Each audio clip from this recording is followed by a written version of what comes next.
Group പോര് രൂക്ഷമായി തുടരവെ Wayanad DCC president ND അപ്പച്ചൻ സ്ഥാനം രാജിവെച്ചു. നേതാക്കളുടെ നിയമനക്കോഴ ഇടപാടിൽ കുടുങ്ങിപ്പോയ DCC ട്രഷറർ MN വിജയനും മകൻ ജിജേഷും ജീവനൊടുക്കിയിരുന്നു. ഈ സംഭവത്തിൽ ആത്മഹത്യാ പ്രേരണ കുറ്റത്തിൽ രണ്ടാം പ്രതിയാണ് അപ്പച്ചൻ. ഇതിന്റെ തുടർച്ചയായ ആരോപണ പ്രത്യാരോപണങ്ങൾ തുടരവെ വാർഡ് പ്രസിഡന്റിന്റെ വീട്ടിൽ കർണാടക മദ്യവും വെടിക്കോപ്പുകളും കൊണ്ടുവച്ച് കള്ളക്കേസിൽ കുടുക്കിയ സംഭവം ഉണ്ടായിരുന്നു. അന്വേഷണത്തിൽ വാർഡ് പ്രസിഡന്റിന്റെ നിരപരാധിത്വം ബോധ്യപ്പെട്ട് പോലീസ് റിപ്പോർട്ട് നൽകിയതിനെ തുടർന്നാണ് 17-ാം ദിവസം ജയിൽ മോചിതനായത്.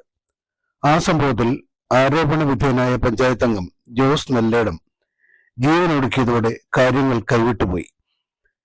നെല്ലേടമാകട്ടെ അപ്പച്ചന്റെ വലങ്കയുമായിരുന്നു.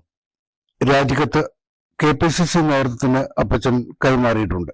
ഇതോടെ ഇനി തുറന്ന യുദ്ധമാകും വയനാട്ടിൽ അരങ്ങേറുക. Positive news.